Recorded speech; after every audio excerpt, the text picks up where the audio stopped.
Welcome back to Beyond the Stethoscope, the podcast for general practitioners. Great to be here. Today, we're really diving into a core issue in general practice: weight change. Yeah, it seems simple on the surface, doesn't it? But it can Uh, be surprisingly complex. Exactly. It can unlock this whole array of underlying conditions. So think of this as your focused revision session on weight gain and loss. And we're drawing directly from John Murtaugh's General Practice, a fantastic resource. Absolutely. This deep dive is really geared towards our GP registrars, getting ready for those fellowship exams. But honestly, it's packed with essential stuff for seasoned GPs, too. Refreshers are always good. Definitely. So if you find this valuable, please do hit that like button, subscribe for more discussions like this, and maybe share it with your colleagues. Please do. So, weight change, it's more than just numbers on a scale, right? It's often a crucial clue. A signpost to broader health issues. Exactly. And our goal today isn't just listing causes, it's about getting into a structured approach. So GPs can confidently navigate these presentations. Precisely. Ensuring accurate diagnoses, effective management. Both weight gain and loss, they need a system. And understanding that framework is key, especially, as you say, for those fellowship assessments. Absolutely paramount. Okay, let's kick off with weight gain. Now, in places like Australia, developed nations, excess body weight is a massive population health issue. Yeah, it really overshadows the problems of being underweight. And while, long-term obesity is a whole other chapter, we're focusing here on more recent, shorter-term weight gain. That's the focus. So what's the big picture? What should we keep front of mind? Well, the key statistic, I think, is that around 2/3 of Australian adults are overweight or obese. 2/3, wow. Yeah, whereas only a tiny fraction, maybe 2–4%, are underweight. Okay. And here's the clincher. In less than 1% of people with obesity can we actually pinpoint a specific secondary medical cause. Less than 1%, so that really underscores Exactly. It highlights the dominance of what we call exogenous obesity. the energy imbalance. Calories in versus energy out. Simple concept, complex reality. So when a patient presents with recent weight gain, where does Murtaugh's diagnostic strategy model point us first? Let's start with the probability diagnosis. Right. So number one is that exogenous obesity we just mentioned. The fundamental thing is that energy imbalance. Right. But, and this is crucial, we have to remember the huge influence of socio-environmental factors. How so? Well, our modern world, it often subtly pushes us towards overeating, easy access to calorie-dense foods, Mm-hmm. Everywhere. and it discourages movement. Sedentary jobs, transport, leisure. We go into this more in Chapter 80. Okay. And we absolutely can't forget alcohol excess. It's packed with calories. And it affects choices too, right? No. Food choices, activity levels. Definitely. And the model also flags drugs right up there as a probability. Yes. Medication side effects. So many medications can cause weight gain. A thorough med history is non-negotiable. Always. Okay, moving on to the critical category. Serious disorders not to be missed. What are the big red flags here?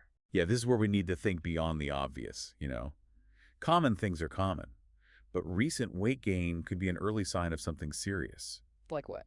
Cardiovascular causes, for instance, particularly cardiac failure.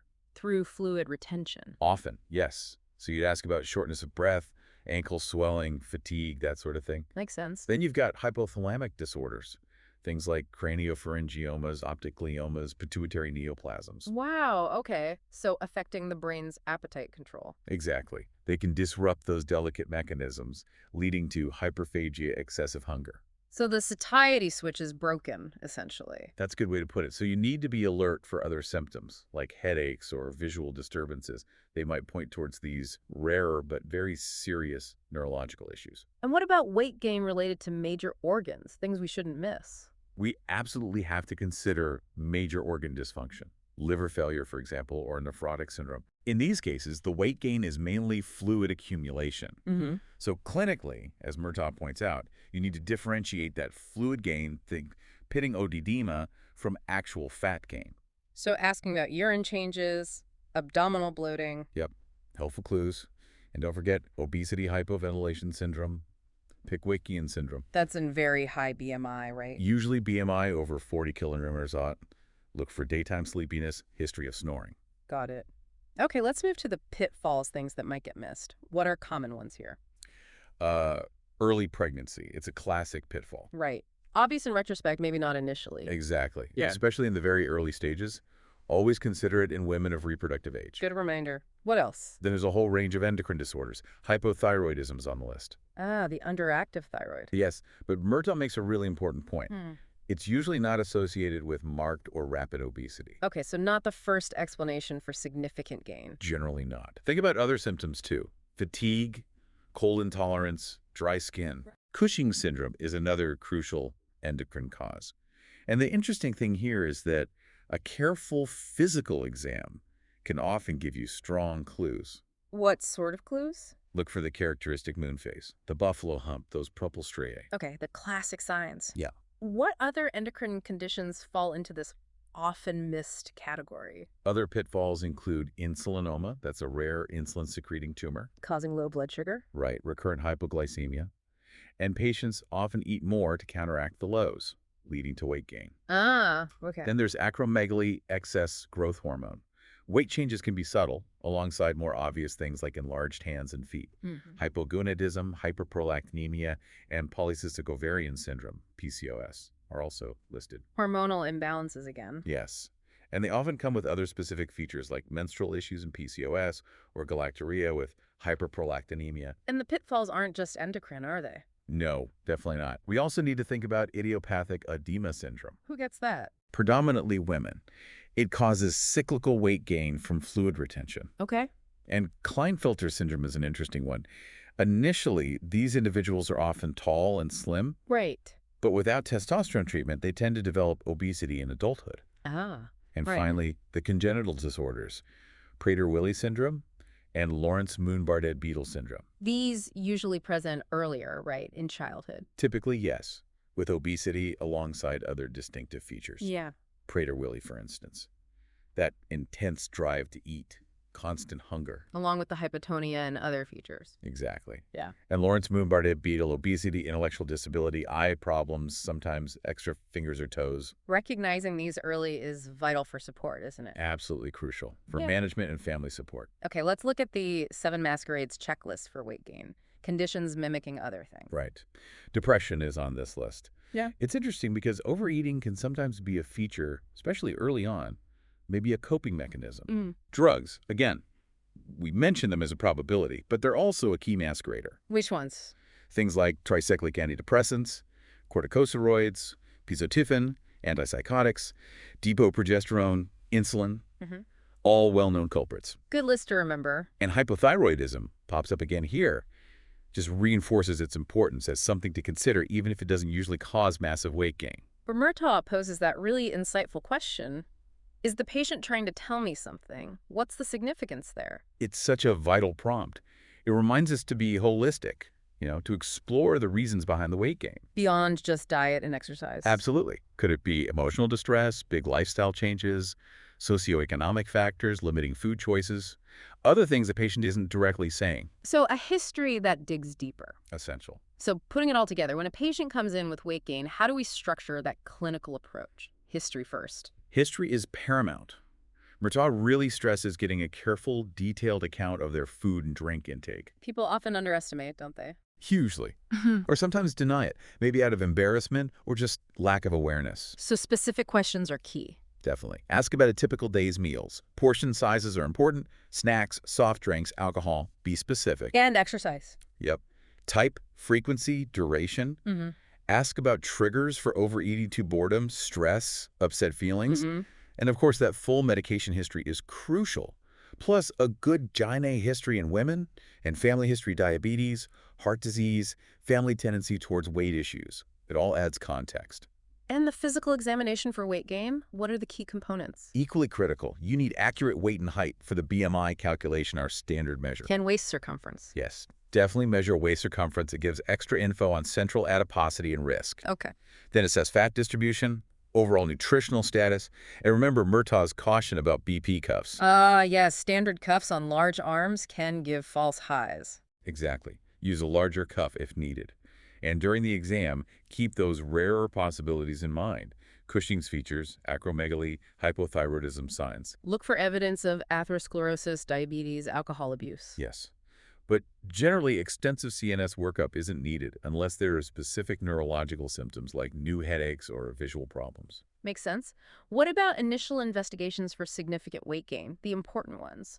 Murtaugh highlights a few basics: a lipid profile and a fasting glucose or HbA1c, that longer-term sugar marker. Especially if the gain is significant or there are risk factors. Exactly. And basic bloods like EUC electrolytes, urea, creatinine for kidney function, and LFTs for liver function.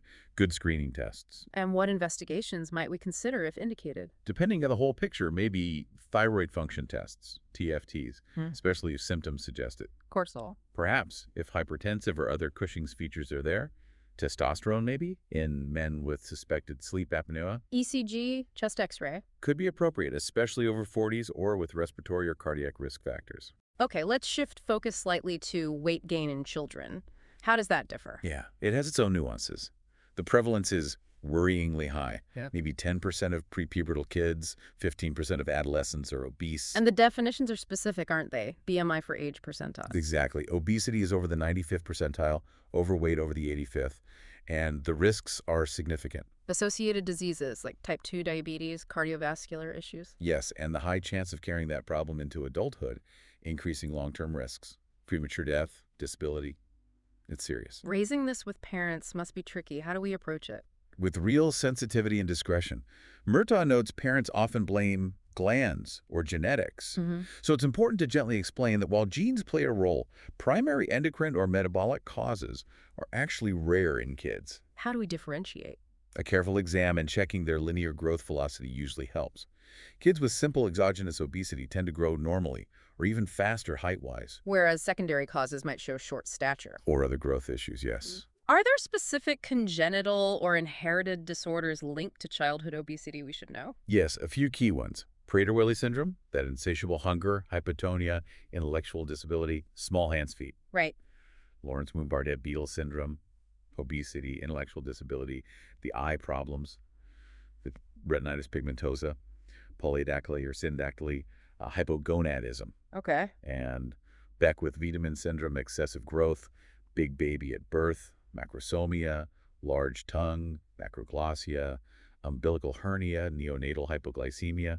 They might look obese early on, but intelligence is usually normal. What about endocrine disorders causing weight gain in children? Are they common? No, they're rare causes, but good to be aware of them. Hypothyroidism, Cushing syndrome, similar features to adults. Encelomas, very rare. Hypothalamic lesions, Froelich syndrome. And in adolescent girls, PCOS, Stein-Leventhal syndrome, as it used to be called. Managing childhood obesity sounds like it needs a team effort. It really does. It often involves tackling family system issues, and Yeah. it can be tough emotionally, especially for teens. So meeting with the family is key. Crucial first step. Assess their view of the problem, their readiness to change. Understand the family dynamics around food and activity. Referral for counseling sometimes. Might be needed. Expert counseling or family therapy. And don't forget, schools, they can play a role in promoting healthy habits. And the conventional therapy. It's the combination. Dietary changes, increasing activity, reducing sedentary time, like screens, behavior modification techniques, and importantly, getting the whole family involved. Specialist teams get the best results. Generally, yes. Dietitians, exercise physiologists, psychologists working together. And sometimes, especially for younger kids, the focus might be weight maintenance, letting them grow into that weight. Okay. Let's dig into a specific condition causing adult weight gain. Cushing syndrome. What's the core issue? Cushing syndrome, as Murtaugh lays out, is basically the clinical picture resulting from prolonged exposure to high levels of glucocorticoids like cortisol. Most commonly from prescribed steroids. Yes, iatrogenic causes, long-term synthetic corticosteroids, are the most common. The spontaneous forms, like Cushing disease from a pituitary tumor or adrenal tumors, are much rarer. And it changes body shape. The lemon with matchsticks? That's the description, yeah. As it progresses, you often see central or truncal obesity, but with relatively thin arms and legs. What are the key clinical features to look out for that might make us suspect Cushing's? They can be quite varied and sneak up gradually. Besides the central weight gain, you might see more facial hair and acne in women, hirsutism, Okay. muscle weakness, irregular periods, amenorrhea or oligomenorrhea, thin skin that bruises easily, maybe polymyalgia, polydipsia suggesting diabetes, insomnia, mood changes like depression or anxiety. And the classic physical signs. The rounded moon face, the buffalo hump fat touched on the upper back, those purple stria on the abdomen, thighs, breasts, and that lemon with matchsticks appearance, central fat, thin limbs. How do we diagnose and manage it in GP land? Well, if you suspect it based on the features, the key step is referral. To endocrinology. Yes, for diagnostic evaluation. They'll do tests like plasma cortisol levels, dexamethasone suppression tests to see if the body can switch off cortisol production properly. And it's important to diagnose because Because untreated Cushing's has a really poor prognosis, high risk of premature death from heart attacks, heart failure, serious infections. Early diagnosis and referral are absolutely essential. Okay, vital point. Lastly, on weight gain, let's talk obedema. How does fluid fit in? Edema is just excessive fluid buildup in the tissue spaces. It can be generalized, all over, or localized. And generalized edema. Often gravity dependent, worse in the legs when standing. The underlying issue is usually abnormal sodium excess, leading to water retention. What causes that? Broadly, two categories. Conditions with decreased plasma volume, like hypoalbuminemia in nephrotic syndrome, losing protein in urine, chronic liver disease, not making enough albumin, malnutrition. Okay. And the other category? Conditions with increased plasma volume, like congestive heart failure, chronic kidney failure, and certain drugs. Which drugs are common culprits for edema? Several usual suspects: corticosteroids, NSAIDs, some blood pressure meds like calcium channel blockers, estrogens, lithium. Always check the med list. How do we usually diagnose and manage generalized edema in primary care? Often, clinical exam is key, checking the distribution extent. A simple urinalysis for protein can give clues about kidneys. Further tests if needed. Yeah, maybe kidney or liver function tests, depending on the picture. Treatment focuses on the underlying cause. Plus salt restriction, diuretics. Exactly. Salt restriction, diuretics like frusemide loop or spironolactone, potassium sparing, to help shed fluid. What about idiopathic edema? That sounds tricky. It is. It almost exclusively affects women. It's cyclical or persistent fluid retention, usually not linked to the menstrual cycle. Key feature. Excessive diurnal weight gain swelling gets worse through the day, worse with standing. Abdominal bloating too, sometimes hands, face involved. And diuretics can make it worse. Paradoxically, yes, in the long run sometimes. Can also be linked to headaches, depression, tension. Treatment is tough. What helps? Supportive stockings, nutritious diet with salt restriction are first line. A trial of spironolactone is often recommended.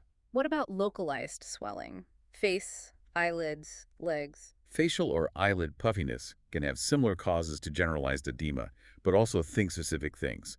Kidney disease, nephrotic acute nephritis, hypothyroidism, Cushing steroids, SVC obstruction, angioedema, skin issues, even rare things like corticocavernous fistula. And leg swelling. For leg swelling specifically, Murtaugh directs us to Chapter 58 for a deeper dive. Okay. And quickly, cellulite. Patients ask about it. Yeah, that dimpling look on hips, buttocks, thighs in women, thought to be about fiber spans under the skin and fat distribution. What's the advice? Maintain ideal weight, slow weight loss if needed, regular exercise for muscle tone and circulation. Right. Okay. Let's pivot now. Weight loss. How common is that presentation? It's very common. Actually, Murtaugh says it's a more frequent complaint in general practice than being underweight. It's especially recent weight loss. Yes, that's particularly significant. And the history is key here. Understanding the patient's perception. Is it intentional? Worrisome. And in kids, the equivalent is failure to thrive. Exactly. Inadequate growth. What's the overall significance of presenting with weight loss? Unexplained weight loss is significant because it often points to an underlying organic or functional issue.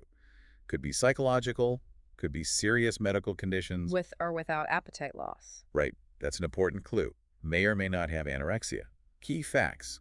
Loss of 5% of usual body weight over 6-12 months is generally significant. And the most common cause in adults. Surprisingly often, it's stress and anxiety. Well, we have to rule out the serious stuff. Absolutely. Malignancy, diabetes, especially type 1, chronic infections like TB, hyperthyroidism. Appetite is key, reduced, increased, unchanged. Exclude anemia, fever, and early detection of eating disorders is vital for outcome. Let's use Murtaugh's diagnostic strategy model for weight loss. Excluding planned dieting, what are the probability diagnoses? Okay, so setting aside deliberate dieting and obvious malnutrition, psychological factors are high on the list. Stress, anxiety maybe from job loss, relationship issues, Depressive illness, too. very common cause. Yeah. In the elderly, consider social factors not coping. Isolation plus dementia. Eating disorders. Yes. Anorexia, bulimia, important probabilities, especially in younger people. And chronic congestive heart failure can cause weight loss too, cardiac cachexia. Okay, now the serious disorders not to be missed. Malignancy seems like a big one here. It looms large, yes. Yeah. Cancers of the stomach, pancreas, lung, myeloma, cacum, lymphoma, they can all present with weight loss, sometimes as the only initial symptom. Occult malignancy. That's a major concern with unexplained weight loss without other obvious signs. Mm. Cancer can cause weight loss through anorexia and increased metabolism. What about chronic infections? Less common now in developed countries, but still considered tuberculosis, especially with relevant travel or origin history. Infective endocarditis. Some cases progress slowly, debility, weight loss, low-grade fever. Also think about brucellosis, protozoal, fungal infections, depending on context, and always consider HIV in high-risk groups. Moving to the pitfalls for weight loss, the easily overlooked conditions. Drug dependency is a pitfall. Alcohol. Narcotics leading to poor nutrition. GIT disorders. Various ones. Malabsorption states maybe parasites after travel, or coeliac disease, chronic peptic ulcers, Other systems. chronic kidney failure, connective tissue disorders like SLE, rheumatoid arthritis, dementia again, And rarer things. malnutrition itself in extreme cases, Addison disease, adrenal insufficiency, hypopituitarism. Addison's can be tricky early on: fatigue, anorexia, nausea, dizziness. The hyperpigmentation is often late. Let's run through the 7 masquerades checklist for weight loss. Okay, depression, diabetes, drugs, anemia, thyroid disorder, hyperthyroidism this time, and UTI, Diabetes. especially type 1. Unintended weight loss is key, often with thirst and polyuria. Watch for DKA presentation. Hyperthyroidism. Usually causes weight loss, often despite a good or increased appetite. That can help distinguish it from psychological causes where appetite is down. But beware, it can be subtle in older men. Depression. Very common association. Weight loss often tracks severity. Classic presentation is loss of drives, including appetite, leading to weight loss, though sometimes early stages might involve gain. And drugs causing weight loss? Any causing anorexia, really. Yeah. Digoxin, narcotics, chemo drugs, NSAIDs, some antihypertensives, theophylline. Also, think about inappropriate thyroxine use or laxative abuse. Are there specific red flag pointers for weight loss that should really raise concern? Yes, significant unexplained weight loss itself is a red flag. Rapid loss with malaise. Definitely warrants urgent investigation. Acid dental erosion suggests bulimia. Weakness malaise in young females. Think eating disorder, maybe hypokalemia from purging. And in kids, any evidence of child abuse or neglect alongside weight loss or FTT. What role do psychological factors play more broadly in weight loss? Hugely important. Anxiety and depression, as we've said. Psychotic disorders like schizophrenia or mania can also feature weight loss. Anorexia nervosa. A key psychogenic cause, especially in females 12-20. The main differential is hypopituitarism, though severe anorexia itself can mess up hormones. So how do we approach the clinical assessment for weight loss? History first. Absolutely. Careful, detailed history. Document the amount, duration check old records, use same scales if possible. Food intake. Appetite. Try to determine intake, though it can be tricky without corroboration. Ask specifically about diet changes. Appetite diminished. Increased. Same. Do they feel like eating? Other questions. Clothes looser. General health. Feeling worried, anxious, irritable, tremulous, depressed, ever force vomiting, thirsty, passing lots of urine, sweating excessively, night sweats, bowel changes, stool difficult to flush, steatorrhea, cough, sputum, shortness of breath, abdominal pain, periods normal, females, meds, smoking. That's comprehensive. And the examination. Careful general exam. Vitals BMI, temp, BP. Check the thyroid. Thorough abdominal exam, liver, masses, tenderness. Rectal exam with FOBT maybe. Reflexes. Look for dental erosion. What about initial investigations for unexplained weight loss? The basic screen. Basics would include FBC, HMEs, indices, film, WCC, ESRCRP, TFTs, random blood sugar, EUC, LFTs, chest x-ray, urine analysis, fecal occult blood, And further investigations to consider if needed. depending on findings. Maybe upper GI endoscopy or barium studies, HIV serology if risk factors, abdominal ultrasound or CT, colonoscopy, tumor markers like CA-125, CEA if malignancy is suspected. How does weight loss present differently in children again? We mentioned failure to thrive, FTT, 102 is below third percentile weight. Chapter 84 covers that. In older kids, it's weight loss after normal development. Causes in older children. Acute or chronic infections are most common. Acute loss is usually transient. Chronic infections like UTI, lung issues, osteomyelitis, chronic hepatitis can be harder to spot. Similar considerations to FTT. Yes. Thick malabsorption, chronic UTI, rare chromosome metabolic disorders, Always rule out TB, diabetes, malignancy before assuming emotional causes. Eating disorders are a huge topic, especially in adolescents. What's the background context? Body image concerns and dieting are really common, particularly among young women. But for some, maybe 5–10%, it becomes an unhealthy preoccupation, potentially leading to anorexia or bulimia. Underlying factors. Often low self-esteem, feeling ineffective, perfectionism, obsessive-compulsive traits, history of childhood sexual abuse can be relevant sometimes. Media influence is there, but it's complex. Genetics, temperament, psychology, environment all likely play a part. That genes load the gun, environment pulls the trigger idea. Can you run through the key DSM-5 criteria for anorexia and bulimia? Sure. For anorexia nervosa. A. Restricting energy intake leading to significantly low body weight. B. Intense fear of gaining weight or becoming fat, or behavior interfering with weight gain. C. Disturbed body image experience, undue influence of weight shape on self-worth, or lack of recognition of the seriousness of the low weight. 2 types. Restricting and binge eating purging. Okay. And bulimia nervosa. A. Recurrent binge eating, large amount of food in discrete time plus lack of control. B. Recurrent inappropriate compensatory behaviors, vomiting, laxatives, fasting, excessive exercise. C. Both A and B happen at least once a week for 3 months. D. Self-evaluation unduly influenced by body shape weight. E. Doesn't happen only during anorexia, also has purging, non-purging types. Taking a history sounds challenging if patients are secretive. It can be. They often minimize symptoms, might be in denial. So the GP's role is crucial. Engage sensitively, build trust, maintain contact, offer support, even if they're resistant initially. Referrals often needed. Murtaugh mentions the SQOF tool. Yes, a useful quick screen. Remind us of the questions. SQOF. S. Make yourself sick because you feel uncomfortably full. C. Worry you've lost control over how much you eat. O. Recently lost more than 1 stone, about 6 kg, 14 pounds in 3 months. F. Believe yourself fat when others say you're thin. F. Would you say food dominates your life? And positive if. 2 or more yes answers suggest further assessment is needed. Let's touch on the typical features of anorexia and bulimia. Anorexia first. Anorexia is that obsessive pursuit of thinness via dieting, leading to extreme weight loss and distorted body image. High mortality rate, sadly medical complications or suicide. Typical feature. Incidence up to 1% in 16-year-old girls. Bimodal onset, 13, 14, and 17, 18 usually. Cause unknown, poor insight often. Severe emaciation, amenorrhea, loss of body fat, sallow dry skin, hair loss, maybe Lanuco hair. BMI typically 17.5. Continued weight loss behaviors. And bulimia. Episodic, often secret. Binge eating followed by purging, vomiting, laxatives, etc. Fasting or excessive exercise to compensate. More common than anorexia. Harder to spot sometimes. Why harder to spot? Because individuals are often normal weight or overweight. The purging type carries significant risk due to potential hypokalemia. Other typical features of bulimia. Onset usually later, 17–25 years. More common in females, 10.1. Okay. Often coexists with anxiety, depression. Family history might be relevant. Weight fluctuates, but usually not extreme loss gain. Periods often normal, amenorrhea rare. Physical signs from vomiting, dental decay, swollen glands, laxative stimulant abuse signs, preoccupation with food, exaggerated weight shape concerns, maybe impulse control issues, depressed mood guilt after binges. Lab tests for bulimia. Check electrolytes, especially potassium, FBE, iron studies, TFTs, kidney function, maybe coeliac screen, LFTs, ESR. And then those other eating disorders, ARFID, binge eating disorder. Right. Avoidant restrictive food intake disorder, ARFBD, very narrow food range, can lead to weight loss, growth issues, nutritional deficiencies, even if they look okay.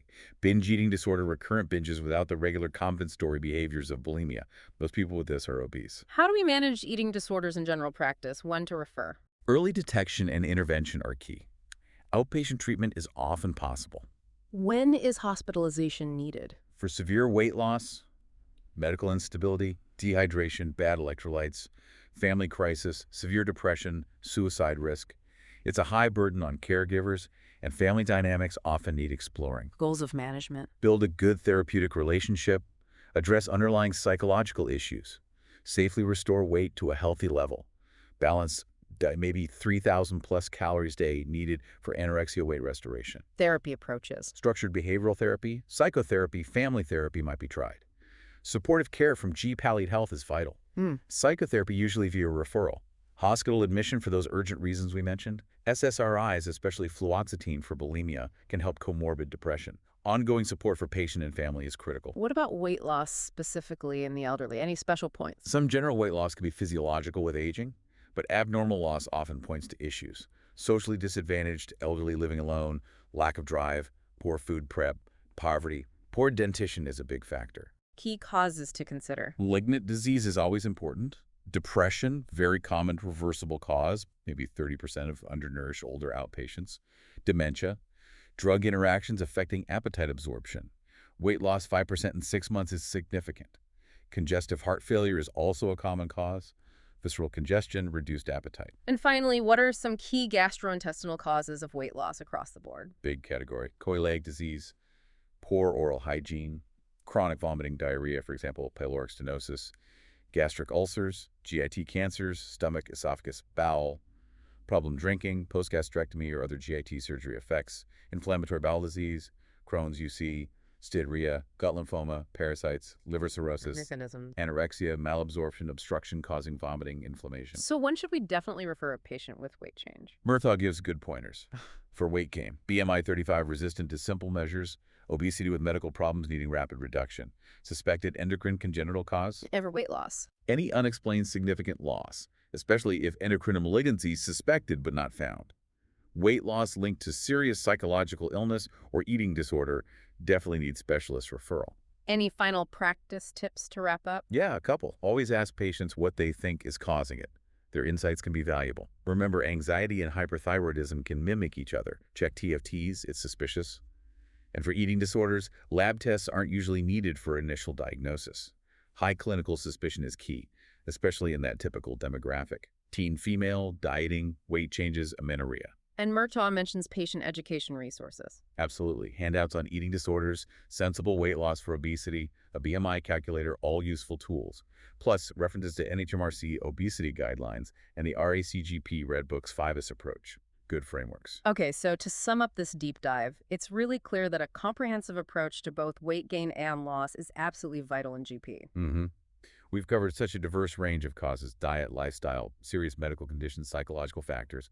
And underscored the importance of thorough history and examination. You really can't overstate that. That's right. And understanding these concepts, having that structured approach, it's crucial for effective daily practice and fundamental for fellowship exam success. Hopefully this deep dive provides a solid foundation. And we'd encourage everyone to revisit Murtaugh, explore related topics further. Yeah, Continuous learning, right? definitely. So here's a final thought for you to ponder. In our complex modern world with all the mixed messages about diet and health and all the societal pressures, how can we as GPs best support our patients? How do we help them navigate all these factors influencing their weight and health in a way that's evidence-based but also genuinely patient-centered? The big question. It is. Well, thank you for tuning in to this in-depth discussion on Beyond the Stethoscope, the podcast for general practitioners. We hope you found it informative and useful for your practice and study. Don't forget to like, subscribe, and share it with colleagues, and please do send us your suggestions for future deep dives. We'd love to hear them. We'll catch you next time for another insightful exploration.